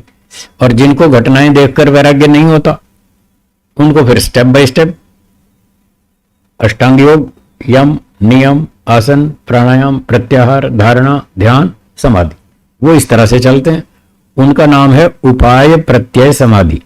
उनकी समाधि का नाम उपाय प्रत्यय समाधि। वो उपायों से चलते हैं स्टेप बाय स्टेप। इसकी चर्चा 20वें सूत्र में, उपाय प्रत्यय 20 में और भव प्रत्यय 19 में। अब सूत्र बोलिए 19। भव प्रत्ययो विदेह प्रकृति लया नाम। विदेह और प्रकृति लय ये योगियों के नाम है, दो नाम। किसके? योगियों के। ये योगियों का विशेषण है। दो प्रकार के योगी हैं, एक है विदेह योगी, दूसरे हैं प्रकृति लय योगी। तो सूत्र का अर्थ है विदेह और प्रकृति लय योगियों की भव प्रत्यय नामक असंप्रज्ञात समाधि होती है। यह सूत्र का अर्थ हुआ। विदेह और प्रकृति लय योगियों की भव प्रत्यय नामक असंप्रज्ञात समाधि होती है। तो भव प्रत्यय का अर्थ तो समझ में आ गया ना। अब इन दो का अर्थ और सुनिए। विदेह, विदेह का मतलब रहते तो देह में हैं, शरीरधारी हैं, जीवित हैं, जिंदा हैं, समाधि लगाते हैं, परंतु इस देह को अपना नहीं मानते, ईश्वर का मानते हैं। जैसे अभी सुबह मैं बता रहा था, ये भाड़ू आता है, हम लोग, हम किराएदार हैं, मालिक, मकान मालिक तो ईश्वर है। तो जो लोग वास्तव में ऐसा महसूस करते हैं और दिन भर उनका यही दिमाग रहता है, यही विचार रहता है कि हम ईश्वर के मकान में रह रहे हैं, ये हमारा नहीं है, ऐसी मान्यता सारा दिन बनी रहती है, वो है विदेह योगी। प्रफुल्ल जी ठीक है ना? वो विदेह योगी कहलाते हैं, जो देह में रहते हैं और देह को अपना नहीं मानते, ईश्वर का मानते, और स्वयं को किराएदार या अतिथि ऐसा मान के रह रहे हैं, वो है विदेह योगी। और प्रकृति लय योगी कौन है? जो सारे जगत को बुद्धि से तोड़ मरोड़ कर प्रलय में विलीन कर देते हैं, प्रकृति में लीन कर देते हैं, वो प्रकृति लय योगी है। जैसे हमारे गुरुजी सिखाते थे, प्रलयावस्था सिखाते थे ना, बौद्धिक स्तर पर तोड़ मरोड़ के इसको खत्म कर दो। सारे जगत को बौद्धिक स्तर पर तोड़ फोड़ करके और प्रकृति में लीन कर दिया, वो है प्रकृति लय योगी। वो इस प्रोसेस से चलते हैं, इस बात को दिमाग में ज्यादा प्रधानता देते हैं। और वो विदेह योगी, शरीर ईश्वर का है, ईश्वर के शरीर में मैं रहता हूं, बस अतिथि बन के रहता हूं, किराएदार बन के रहता हूं, थोड़े दिन रहना है बस, फिर इसको छोड़ देना है। जैसे धर्मशाला में थोड़े दिन रहते हैं या किराए के मकान में थोड़े दिन रहते हैं, फिर छोड़ देते हैं। तो इस प्रकार के दो योगी हैं जिनके ये नाम है विदेह और प्रकृति लय। ठीक है, ये सूत्र हो गया 19वां। अब 20वां देखिए, इसमें उपाय प्रत्यय योगियों का उल्लेख है, उनकी चर्चा है। बोलिए, श्रद्धा, वीर्य, स्मृति, समाधि, प्रज्ञा, पूर्वक, इतरेषाम, इतरेषाम अन्येषाम उपाय प्रत्यय नाम। जो उपाय प्रत्यय योगी होते हैं उनकी समाधि इस तरह से होती है। उनके उपाय बता दिए। पहला शब्द है श्रद्धा। वो बड़े श्रद्धालु होते हैं, ईश्वर पे श्रद्धा रखते हैं, विश्वास रखते हैं, वेदों पर, ऋषियों पर, ईश्वर पे विश्वास रखते हैं कि ईश्वर है, वास्तव में है। आज तो लोगों को यही बात दिमाग में नहीं बैठती कि ईश्वर है। ईश्वर वास्तव में कोई चीज है इतना दिमाग में नहीं बैठता। खाली शब्दों से बोलते हैं, हाँ हाँ भगवान है, सब जगह है, खाली बोलते ही बोलते हैं, शाब्दिक बातें, अंदर दिमाग में नहीं उतरती कि ईश्वर है। तो जिसको ये दिमाग में बैठ जाए वास्तव में कि ईश्वर है, तो वो सीधा हो जाएगा। फिर वो टेढ़ी चाल नहीं चलेगा, वो सीधी चाल चलेगा। कैसे चलेगा? जैसे आपको चौराहे पे पुलिस वाला दिखता है, आपको चौराहे पे पुलिस वाला दिखे तो फिर आप टेढ़ी चाल चलेंगे? फिर आप सीधे चलेंगे ना, क्योंकि आपके दिमाग में जच गई ये बात, सामने पुलिस वाला है, छोड़ेगा नहीं। पुलिस वाले से तो आप बच भी सकते हैं, नजर बचा भी सकते हैं इधर उधर छुप छुपा करके, क्या ईश्वर से छुप जाएंगे? तो जिसको ये बात जच गई कि हाँ ईश्वर है, तो वो फिर ठीक ठाक चलेगा, यम नियम का पालन करेगा, सच्चाई से ईमानदारी से जिएगा, बुद्धिमत्ता से जिएगा, झूठ छल कपट चोरी बेईमानी हेरा फेरी घोटाला कुछ नहीं करेगा। और उसको पूरी श्रद्धा होगी कि ईश्वर वास्तव में है, मेरे अंदर भी है, बाहर भी है, आगे भी है, पीछे भी है, दूर भी है, नजदीक भी है, दाएं भी है, बाएं भी है, ऊपर भी है, नीचे भी है, सब जगह है। जैसे क्या हमारे चारों ओर हवा वायु है या नहीं है? है। क्या आप इस बात को विचार कर सकते हैं कि हमारे चारों ओर वायु है? सोच सकते हैं ना, थोड़ा थोड़ा महसूस भी कर सकते हैं कि हवा है, पर वो दिखती कहां है? आंख से दिखती है हवा? नहीं दिखती। फिर भी हम मान लेते हैं, स्वीकार करते हैं कि हवा हमारे चारों ओर है, भले ही ना दिखती हो। और जब सीसीटीवी कैमरा लगा रहता है और आपको पढ़ने में आ जाए आप कैमरे की नजर में हैं, फिर आप सावधान हो जाते हैं भाई कैमरा लगा हुआ है, पीछे कोई देख रहा है, शूटिंग हो रही है, रिकॉर्डिंग हो रही है, कुछ उल्टा सीधा किया तो फंस जाएंगे। तो जैसे कैमरे के सामने आप सावधान हो जाते हैं, फिर गड़बड़ नहीं करते, तो उसको चारों तरफ ईश्वर का कैमरा दिखता है, 24 घंटे उसके सर पे कैमरा लगा रहता है, वो कहीं भी चला जाए कैमरा साथ ही रहता है, ऐसा उसको महसूस होता है। ईश्वर है वाले को ऐसा अनुभव होता है कि ईश्वर मुझे चारों ओर से देख रहा है, अंदर भी देखता है, बाहर भी देखता है, सब तरफ देखता है। अब जब ईश्वर देखता है तो वो पुलिस वाले की तरह है, वो न्यायाधीश की तरह है, वो पुलिस वाला भी है, न्यायाधीश भी है, वकील भी है, साक्षी भी है, सब कुछ एक ही है। ईश्वर अकेला ही सारे काम कर लेता है, इसलिए उससे बच नहीं सकते, उससे बच के भाग नहीं सकते। तो फिर व्यक्ति को जब इतनी श्रद्धा हो जाती है, इतना विश्वास हो जाता है, फिर उसकी प्रगति होती है, फिर वो यम नियम का और सारे क्रमशः सभी अंगों का पालन करता है। तो ऐसा श्रद्धा पूर्वक पालन करने से उसको फिर दूसरा स्टेप बताया आगे सूत्र में, वीर्य। वीर्य का मतलब है उत्साह, उसमें जोश आता है। आपकी चालू भाषा में कहें तो जुनून आता है। जुनून समझते हैं ना, एक पागलपन आता है, बस मुझे यही काम करना है और कुछ नहीं करना। वो ईश्वर के पीछे पागल हो जाता है, बस यही काम करना और कुछ नहीं करना। तो श्रद्धा होती है तब उसको ये जोश आता है, उत्साह होता है, बल आता है, ताकत मिलती है उसको, भगवान बहुत शक्ति देता है उसको। फिर उसकी स्मृति, तीसरा उपाय लिखा है स्मृति, तो उसकी स्मृति बलवान हो जाती है। उसे योगाभ्यास के जितने साधन हैं वो सब याद रहते हैं। यम नियम का पालन करना है, पढ़ाई लिखाई करनी है, ध्यान करना है, जो सत्य कोई वचन दिया तो उसका पूरा पालन करना है, झूठ नहीं बोलना, धोखा नहीं देना, लापरवाही नहीं करनी, कोई गड़बड़ नहीं करनी, तो उसको हर बात याद रहती है, उसकी स्मृति बहुत अच्छी होती है, सारे साधन उपाय याद रखता है वो। और इस स्मृति पूर्वक अभ्यास करते करते चौथा नंबर लिखा है समाधि। अब उसको संप्रज्ञात समाधि प्राप्त होती है। यह समाधि है संप्रज्ञात, श्रद्धा वीर्य स्मृति समाधि। तो श्रद्धा पूर्वक अभ्यास करता है, उसको बहुत शक्ति मिलती है, उत्साह मिलता है, बल मिलता है, फिर उसको हर बात याद रहती है, और फिर इस सारे उपाय से उसको संप्रज्ञात समाधि प्राप्त होती है। और इसके बाद फिर पांचवा शब्द लिखा है प्रज्ञा। यह है ऋतंभरा प्रज्ञा। आपने ये शब्द भी सुना होगा, ऋतंभरा सुना है ना। ये ऋतंभरा प्रज्ञा संप्रज्ञात समाधि का फल है। जब व्यक्ति को संप्रज्ञात समाधि प्राप्त हो जाती है तो उसको बुद्धि का जो स्तर है इतना पॉलिश हो जाता है, इतनी बढ़िया बुद्धि हो जाती है, वो सत्य को ही ग्रहण करती है, झूठ को स्वीकार नहीं करती। ऋतम सत्यम, ऋतम सत्यम एवं विभर्ति, ऋतम भरा अनवर्था चसा, वो जैसा नाम है वैसा ही उसका गुण है। ऋत को ही धारण करती है, सत्य को ही स्वीकार करती है, झूठ को नहीं।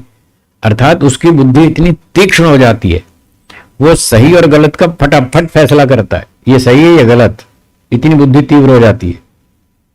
ये संप्रज्ञात समाधि का फल है। और इतना कोर्स कंप्लीट होने के बाद फिर उसको असंप्रज्ञात समाधि प्राप्त होती है परवैराग्य से, पहले जैसे बताया था। इसके बाद परवैराग्य और फिर असंप्रज्ञात समाधि। तो इन उपायों से वो लोग चलते हैं जिनको घटना देखकर वैराग्य नहीं हुआ। उनके संस्कार तो हैं पीछे के, कई जन्मों से वो मेहनत कर रहे हैं, वो सब सपोर्ट तो है ही पीछे से, पर किसी घटना विशेष को देखकर उनको झटके से वैराग्य नहीं हो पाया, कोई बात नहीं, पर कुछ कुछ संस्कार जागे और दिशा उन्होंने पकड़ ली कि इधर ही चलना है, और फिर इस प्रकार से वो असंप्रज्ञात समाधि तक पहुंच जाते हैं। तो ये संप्रज्ञात और असंप्रज्ञात दो तरह की समाधियां हुई। आज का पाठ यहीं रखते हैं, बाकी शंका समाधान करेंगे। जिनको प्रश्न पूछने हो पूछ सकते हैं। माइक की व्यवस्था कर दीजिए। हाँ बोलिए। हेमंत जी को माइक दे दीजिए।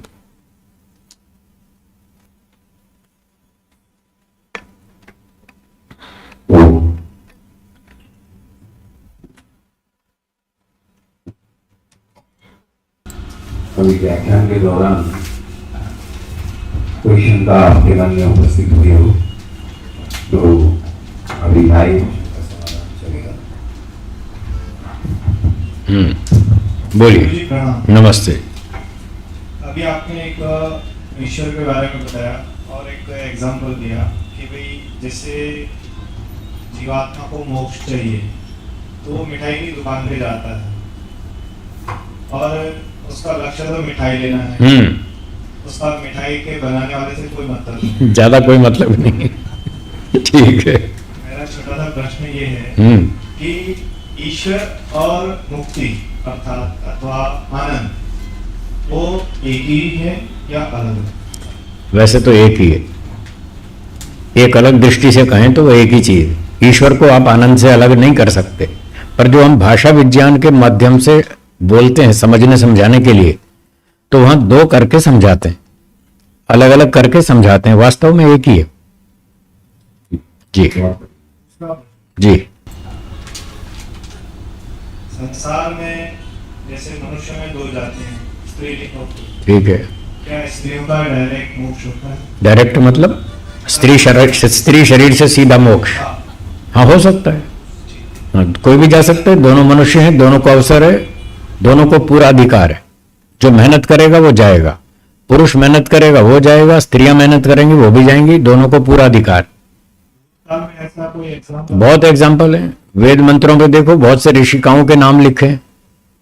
वो ऋषिकाएं थी जिन्होंने समाधि लगाई और मंत्रों का साक्षात किया, वेद का प्रचार किया, समाधि लगा के मोक्ष में चली गई। बहुत इतिहास में बहुत नाम है। बहुत बहुत धन्यवाद। और बोलिए। और कोई किसी के मन में अगर कोई प्रश्न उपस्थित हो तो पूज्य स्वामी महाराज से शंका समाधान हो सकती है।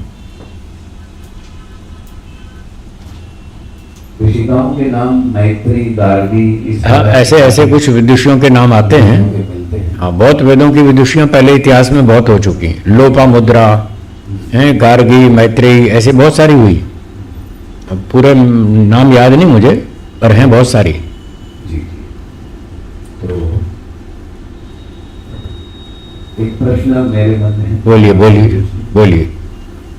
अभी वो बात आई, एक तो विदेह योगी और एक वो प्रकृति लय। प्रकृति लय जी। तो प्रकृति लय की व्याख्या हमने पहले भी सुन रखी है कि जब हम ध्यान की अवस्था में बैठे तो हम ऐसा चित्र बनाए कि पूरा संसार नष्ट हो गया, नष्ट हो गया और सत्वरजस्तम परमाणु में मिल गया। जी। जिससे फिर आगे बढ़ती है बात। जी जी। तो प्रकृति लय से तो थोड़ी ये प्रोसेस सुनी हुई है। और वो जो विदय है उसके बारे में थोड़ा कुछ और बता सकते हैं? समाधि उनकी भी, विदेह योगियों की समाधि भी वही है, असंप्रज्ञात, सेम, जी। ईश्वर की अनुभूति करते हैं दोनों, प्रकृति लय भी और विदेह भी।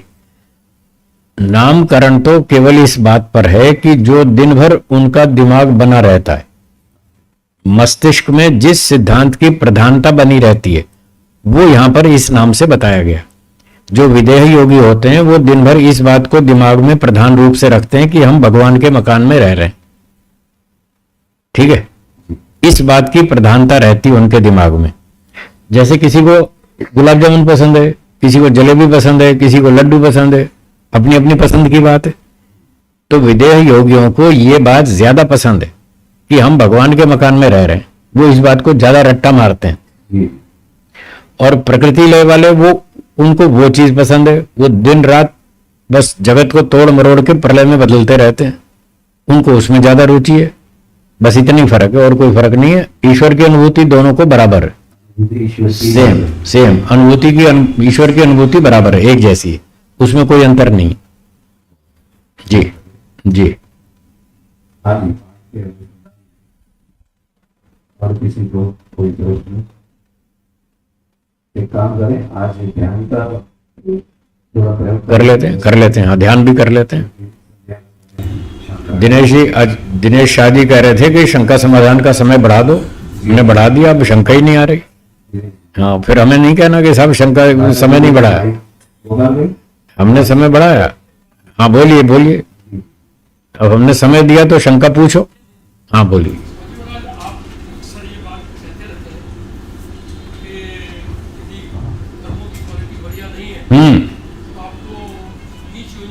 जाना पड़ेगा। तो ये तो क्या है कि ऐसे सुनने करने के अंदर हमको बहुत समय नहीं लगता। ठीक है। वो जो नीच योनि है वो दुखी है कि नहीं वो किसको पता। वो अपनी हाल में मस्त है। लेकिन जब आदमी उसको कंपैरेटिवली फील करता है तब पता पड़ता है कि वो दुखी का असली। ठीक बात। लेकिन बोलने की भाषा में हम सबको इतना कोई अछूता नहीं लगता वो। ठीक बात। उसको थोड़ा खोल करके तो वो खोल करके यहां बताने से समझ में नहीं आएगा। एक दिन दुकान से छुट्टी मारो, चिड़ियाघर चलेंगे, वहां आपको दिखाएंगे प्रैक्टिकल आंख से, तब समझ में आया। हाँ, चिड़ियाघर में चलो मेरे साथ।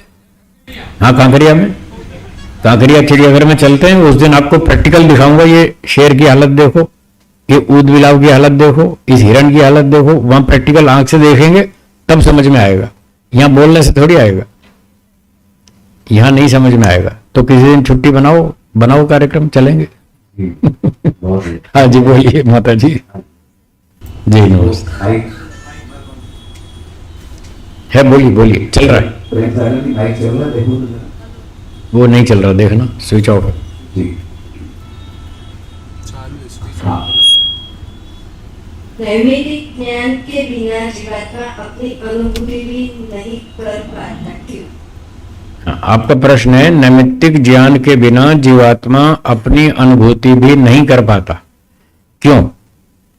इसलिए नहीं कर पाता कि उसका ज्ञान, उसकी शक्ति बहुत कम है, बहुत कम है। इतनी कम है कि वो जब तक बाहर से सहयोग ना मिले वो उसको होश ही नहीं आता।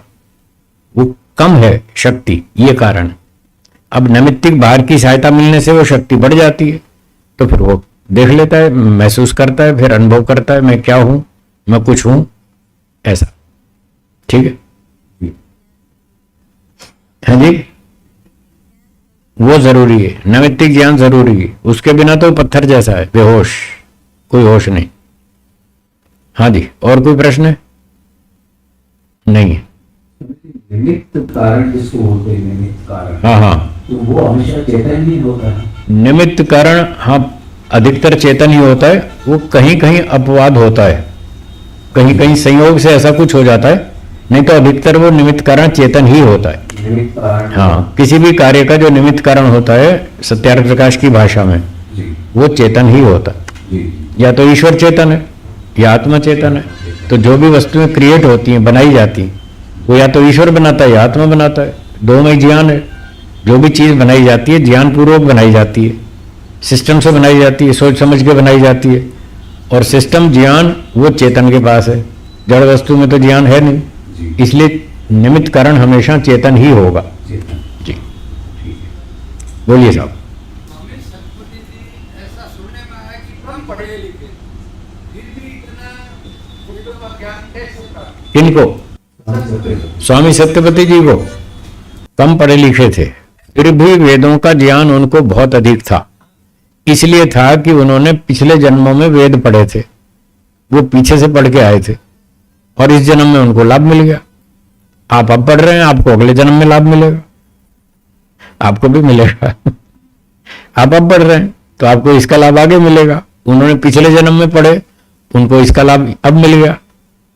ठीक है जी, तो पिछले संस्कार साथ में आते हैं। बोलिए। स्वामी जी, अभिप्राय हो सकता है ये भी हो कि अभी इतनी दूसरी कक्षा में पढ़ा हुआ व्यक्ति और वो किस तरीके से पढ़ाई है तो प्रोसेस कैसा रहा होगा हाँ। वर्तमान जीवन में? हाँ, तो बहुत प्रयास किया उन्होंने, पुरुषार्थ बहुत किया। कुछ पिछली संपत्ति थी, वो घटनाओं से जागृत हुई, फिर आगे मेहनत की तो विकास हो गया। ऐसे हो जाता है। ठीक है, चलिए थोड़ा ध्यान कर लें। और कोई शंका है तो बोलो। एक प्रश्न और हाँ बोलिए बोलिए। जब हम अध्यात्म में इस योग मार्ग पे चलते हैं तो हमें दिखता है कि तपस्या आवश्यक है, तपस्या पूर्वक ही इस मार्ग पे चला जा सकता है। और दूसरी तरफ की जो संसार का मार्ग है जी उसमें तो आप कैसे कमाओ हाँ जी, और अपनी इच्छाएं पूरी करते जाओ। ठीक है। तो वो जो पैसे कमाओ और इच्छा पूरी करते जाओ, तो वहां चलते ही थोड़ा फास्ट सुख मिल रहा है, जल्दी सुख मिल जाता है। जल्दी मिल जाता है। ठीक बात है। तो क्या इस मार्ग पे भी हम चलेंगे तो कोई विशेष इसकी भी अनुभूतियां होती है? बिल्कुल होती है। जी आप 5 साल गुरुकुल में रह के देखो, आपको अनुभूतियां शुरू हो जाएंगी। जी बच्चा पहली क्लास में स्कूल जाता है, 5 साल तक प्राइमरी क्लास पढ़ता है, तो 5 साल तक तो मोटी मोटी जानकारी होती है ना। जी ग्रेजुएट बनने में तो 15 साल तो लगते हैं ना। हाँ तो 15 साल उसने लगाए, तब जाके वो कुछ 2 रुपया कमाने लायक हुआ। ये बात समझ में आई? संसार में भी 2 रुपया कमाने लायक तभी होता है जब 15-20 साल तपस्या करता है। जी जी वो अलग चीज है, आपने बाजार में 100 रुपए दिए और मिठाई खरीद ली और खाली तत्काल सुख मिल गया, वो तो दूसरे का माल खा रहे हो आप, आपकी कमाई थोड़ी है। वो तो बाप की कमाई खा रहे हैं। पिताजी ने पैसे दिए, आपने खाली खरीद के। खुद पैसे कमाने की योग्यता बनाओ तो 15-20 साल तो यहां भी लगेंगे। जैसे आप सरकारी सामाजिक सांसारिक पढ़ाई में 10-20-15 साल लगाते हैं और तब कुछ योग्यता बनती है पैसे कमाने की, ऐसे ही 15-20 साल इस तरफ लगाओ, देखो आपको बढ़िया बढ़िया अनुभूतियां मिलेंगी। बिल्कुल मिलेंगी, 5 साल के अंदर अंदर शुरू हो जाएंगी। आपका ऐसा भी कहना था कि संसार को जैसे हम चिंतन करते हैं तो वहां से टेंशन शुरू होती है। हाँ बिल्कुल होती है। और ईश्वर के रास्ते से चलना शुरू करते हैं हाँ तो आनंद उत्साह की अनुभूति होती है। हाँ, तो आपका प्रश्न है कि यहां तत्काल होना चाहिए। जैसे मैंने कहा कि तत्काल मिलता है लाभ। संसार का चिंतन करेंगे तो तत्काल टेंशन, ईश्वर का चिंतन करेंगे तो तत्काल शांति। ये आप प्रयोग करके देख लो। आधा घंटा बैठ जाओ, एकांत में बैठ जाओ आधा घंटा, और फिर संसार की बातें सोचो, दुकानदारी की, व्यापार की, नौकरी की, धंधे की, उधारी की, मुकदमे की, लड़ाई झगड़े की। आंख बंद करके बैठ जाओ आधा घंटा और यही सोचते रहो। देखना जो आपकी स्थिति बनेगी वो एक। फिर अगले दिन आधा घंटा फिर ऐसे ही बैठ जाओ एकांत में, और फिर ईश्वर का चिंतन करो, गायत्री मंत्र बोलो, ओम का जप करो, वैदिक संध्या के मंत्र बोलो, तब संसार की बात मत सोचो। तो आधा घंटा ईश्वर का ध्यान कर लो, फिर देखना क्या फर्क आएगा। आएगा कि नहीं? ये तो मैंने बैठकर ध्यान करने की बात कही, विचार करने की। अब चलते फिरते भी कर लो। चलते फिरते भी आप संसार की बात सोचो, आपके दिमाग में राग द्वेष अशांति अधिक होगी। और चलते फिरते भी आप ईश्वर का चिंतन करो, सैर करते जाओ बाग बगीचे में और ईश्वर का चिंतन करते जाओ, तो आपको तत्काल शांति महसूस होगी। आप प्रयोग करके देख लो। हम सारा दिन यही करते हैं, संसार की बात सोचते ही नहीं।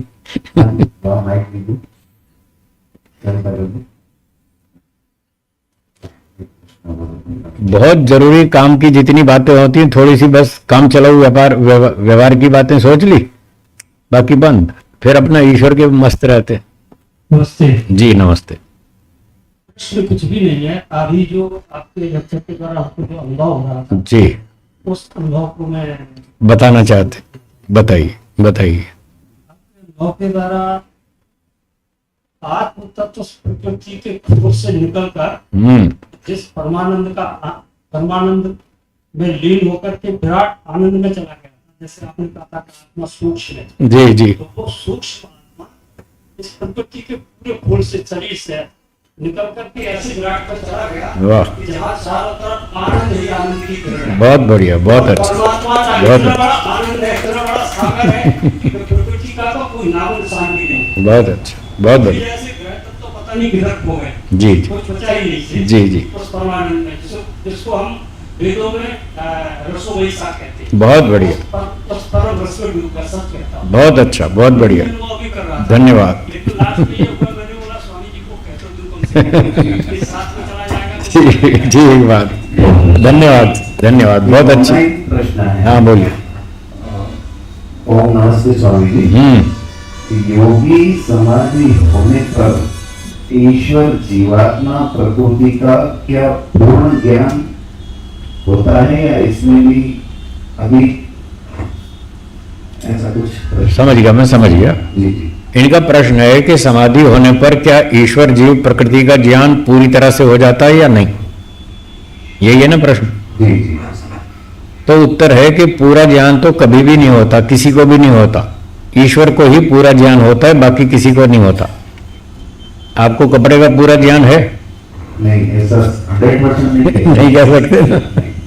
एक दिन साइंटिस्ट वर्मा जी जो अपनी क्लास में आते थे, सत्यदेव वर्मा जी, जी उनसे वो कहीं रोजड़ में शिविर के समापन पर अपना फीडबैक सुना रहे थे, अपना अनुभव सुना रहे थे, और उन्होंने वहां पर यह स्टेटमेंट दिया कि there is a sea of knowledge and we have a drop of that.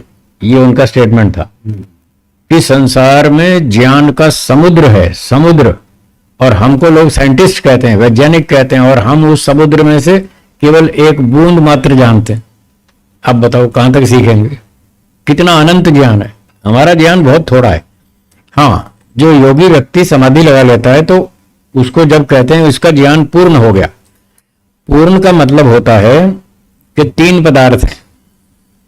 कितने पदार्थ हैं? 3। वो तीनों को जानता है, ये पूर्णता है। 2 को जानता हो, 1 को ना जानता हो, ऐसा नहीं है। अगर 2 चीजें जानता है और तीसरी नहीं जानता तो अधूरा है। 1 को जानता है, 2 को नहीं जानता तो अधूरा है। 3 है, वो 3 को ठीक ठीक जानता है। जितना भी जानता है वो ठीक ठीक जानता है, और जितना जान लेने से उसका मोक्ष हो जाए उतना वो जान लेता है, तो उसको पूर्ण ज्ञानी कहते हैं। महर्षि दयानंद जी ने उसके लिए पूर्ण ज्ञानी शब्द का प्रयोग किया है ऋग्वेदादि भाष्य भूमिका में। पूर्ण ज्ञानी ईश्वरवत पूर्ण ज्ञानी नहीं होता, बस 3 चीजें, तीनों को ठीक से जानता है, उसका काम पूरा हो गया, वो मोक्ष में चला जाता है। तो पूर्ण ज्ञानी का मतलब ये है। एक प्रश्न और। बोलिए। क्या कोई पौष्टिक भोजन प्राप्त करने की इच्छा, सुख लेने की इच्छा है? कोई पौष्टिक सुख लेने की इच्छा अलग है, पौष्टिक भोजन प्राप्त करने की इच्छा अलग है। अगर कोई व्यक्ति घी, दूध, मक्खन, मलाई पौष्टिक भोजन खाना चाहता है तो इसका अर्थ यह नहीं है कि वो सुख भी लेता है, ये कोई आवश्यक नहीं है। वो स्वास्थ्य रक्षा के लिए खा सकता है, कोई दिक्कत नहीं, खाओ, कोई समस्या नहीं। सुख लेता है या नहीं लेता है वो अलग चीज है, उसकी पहचान है, वो भी बता देता हूं। एक व्यक्ति सुख लेकर खाता है, एक बिना सुख लिए खाता है, दोनों में अंतर क्या है वो अंतर भी सुन लीजिए। आप जब भोजन खाते हैं अच्छा, बढ़िया, स्वादिष्ट, बढ़िया घी, दूध, मक्खन, मलाई, पनीर, मिठाई वगैरह वगैरह जो भी खाते हैं, तो खाते समय वो मीठा लगता है, स्वादिष्ट लगता है, ये तो ठीक है। जैसा स्वाद है, रसना इंद्रिय का काम है स्वाद बताना, वो स्वाद बताती है, पता चल जाता है। लेकिन उस समय आप अपने मन में एक वाक्य दोहराते हैं, अगर आप ध्यान देंगे तो आपको पता चलेगा आप खाते समय एक वाक्य दोहराते हैं मन में। क्या दोहराते हैं? वाह मजा आ गया। क्यों जी? दोहराते हैं ना, आज तो क्या बात है, क्या मटर पनीर बनाया है। भाई पनीर बहुत अच्छा है, कहां से लाए हैं, कौन सी दुकान से लाए, ये घर में बनाया है। तो जब आप मन में ये दोहराते हैं ना, मजा आ गया, क्या बात है, बहुत टेस्टी है, आज तो 6 महीने बाद इतनी बढ़िया सब्जी खाई। अगर आप मन में ये बातें दोहराते हैं तो समझ लेना आप सुख ले रहे हैं। ये सुख लेने की पहचान है। ठीक है। और आपने ये खा लिया, भोजन अच्छा है, स्वादिष्ट है, पौष्टिक है, बुद्धिवर्धक है, स्वास्थ्य रक्षक है, आयुवर्धक है, रोगनाशक है, और आपने इस भावना से खा लिया, भाई ठीक है, अच्छा भोजन है, बढ़िया भोजन है, धन्यवाद। तो आप खिलाने वाले को धन्यवाद भी कर देंगे, माता जी बहुत बहुत धन्यवाद, आपने बहुत अच्छा भोजन खिलाया, बस बात खत्म हो गई। उनका धन्यवाद भी करना चाहिए। 2-2 घंटे 2.5 घंटे मेहनत करती है माताएं रसोई में, खूब गर्मी होती है, बहुत परेशानी होती है, परिश्रम करना पड़ता है। तो जो इतने प्रेम से श्रद्धा से भोजन बनाता है, खिलाता है, तो उसको धन्यवाद तो कहना ही चाहिए। तो इस तरह से धन्यवाद कहो। आप भी अपनी पत्नियों को रोज धन्यवाद बोला करें। हाँ, जो नहीं बोलते रोज बोला करें। ऐसा बोलने से उनकी सारी थकान दूर हो जाती है। पता है आपको? नहीं पता है? नहीं पता तो आप सुन लो, उनकी सारी थकान दूर हो जाएगी। ये वाक्य बोला करें कि आपने बहुत अच्छा भोजन खिलाया, धन्यवाद, ऐसे बोला करें। तो ये सभ्यता भी है, अच्छी बात है, सब धन्यवाद करना चाहिए।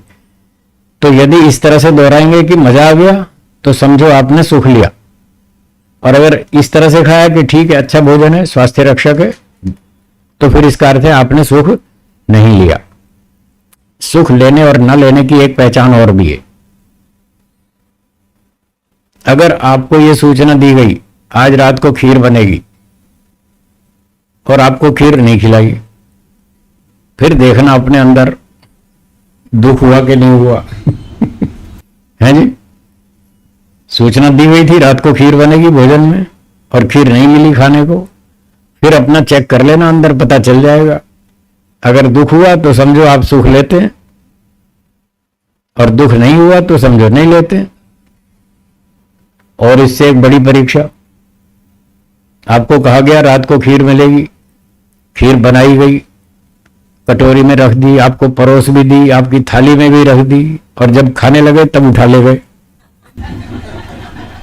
थाली में परोसने के बाद फिर उठा के ले गए और कहा नहीं आज आपको खीर नहीं मिलेगी, आज 2 मेहमान आ रहे हैं उनको खिलाएंगे। तो फिर देखना आपको दुख हुआ कि नहीं हुआ। अगर थाली में से खीर उठा के ले जाएं और आपको दुख हुआ तो समझ लेना आप सुख लेते हैं। ये सुख लेने की पहचान है। और अगर थाली में से उठा के ले जाओ तब भी कोई दुख नहीं है तो ठीक है, फिर क्या सुख लिया? कोई नहीं लिया। बोलिए नुकसान ये है कि जब खीर नहीं मिलेगी तब दुखी होंगे, ये नुकसान है।